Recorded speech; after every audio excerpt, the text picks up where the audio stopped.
ಪಂಚದೈವಗಳ ನೇಮೋತ್ಸವ ದೃಷ್ಟಿಯಿಂದ ಕರೆದಂತಹ ಪತ್ರಿಕಾಗೋಷ್ಠಿಯಲ್ಲಿ ನಾವೆಲ್ಲ ನಮಗೆಲ್ಲ ಗೊತ್ತೇ ಇದೆ. ಅನೇಕ ಸಾಮಾಜಿಕ ಜಾಲತಾಣಗಳಲ್ಲಿ ಅನೇಕ ಪ್ರಚಾರ ಮಾಧ್ಯಮಗಳಲ್ಲಿ ಈಗಾಗಲೇ ಉಲ್ಲೇಖ ಆಗಿದೆ. ಬಳ್ಳಾರಗೋಡಿ ಅನ್ನುವಂಥದ್ದು ಒಂದು ಪವಿತ್ರವಾದಂತಹ ಕ್ಷೇತ್ರ, ಪವಿತ್ರವಾದಂತಹ ಮಣ್ಣಿನಲ್ಲಿ ಪಂಚದೈವಗಳ ನೇಮೋತ್ಸವ ದಿನಾಂಕ 2ನೇ ತಾರೀಕಿನಿಂದ ಆರಂಭ ಆಗಿ 7ನೇ ತಾರೀಕಿನವರೆಗೆ ನಡೀತದೆ. ಬಳ್ಳಾರಗೋಡಿ ದೈವಾರಾಧನೆಯ ನುಡಿಕಟ್ಟಿನಲ್ಲಿ ಉಲ್ಲೇಖ ಆಗಿದೆ. ಶಿಬರೂರಿನ ಕೊಡಮಣಿತಾಯ ದೈವ ಮತ್ತು ಜಂತಬೆಟ್ಟಿನ ಬಂಟ ಸಾರಾಳ ಧೂಮಾವತಿ ದೈವದ ಮಧ್ಯೆ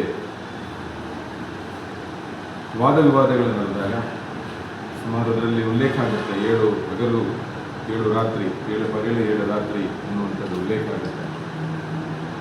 ಆ ಬಳ್ಳಾರಗೋಳಿಯ ಮಣ್ಣಿನಲ್ಲಿ ವಾದ ವಿವಾದಗಳು ಇತ್ಯರ್ಥಗೊಂಡಿರುವಂಥದ್ದು ಪಂಜದ ಜಾರಂದಾಯ ದೈವದ ನೇತೃತ್ವದಲ್ಲಿ ಮಧ್ಯಸ್ಥಿಕೆಯಲ್ಲಿ ಆ ಒಂದು ವಾದ ವಿವಾದಗಳು ಇತ್ಯರ್ಥಗೊಂಡಿದೆ.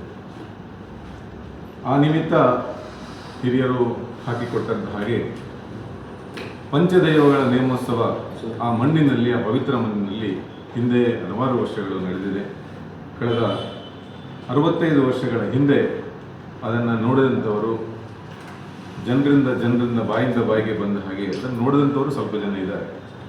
65 ವರ್ಷಗಳ ಹಿಂದೆ ಆ ಪಂಚದೈವಗಳ ನೇಮೋತ್ಸವ ಬಹಳ ಅದ್ದೂರಿಯಿಂದ, ಬಹಳ ಶ್ರದ್ಧೆಯಿಂದ ಆ ಜಾಗದಲ್ಲಿ ಬಳ್ಳಾರಗೋಳಿಯ ಪವಿತ್ರ ಮಣ್ಣಿನಲ್ಲಿ ನಡೀತಾ ಇತ್ತು. ಈ ಬಾರಿ ದೈವದ ಪ್ರೇರಣೆಯಂತೆ ಅದು ಮತ್ತೆ ಮರುಕಳಿಸಬೇಕು, ಆರಂಭ ಆಗಬೇಕು ಅನ್ನುವ ದೃಷ್ಟಿಯಿಂದ 4 ಗ್ರಾಮದ ಗ್ರಾಮಸ್ಥರು, ಅದು ಪಂಜರ, ಶಿಬರೂರು, ಜಂತಬೆಟ್ಟು, ಸೂರಿಂಜೆ, ಕುತ್ತೆತ್ತೂರು 4 ಗ್ರಾಮದ ಗ್ರಾಮಸ್ಥರು ನಿರ್ಣಯ ಮಾಡಿದಂತೆ ಪಂಚದೈವಗಳ ನೇಮೋತ್ಸವ ದಿನಾಂಕ 2 ತಾರೀಕಿನಿಂದ 8ನೇ ತಾರೀಕಿನವರೆಗೆ ಕಾರ್ಯಕ್ರಮ ನಡೆಯಲಿಕ್ಕಿದೆ.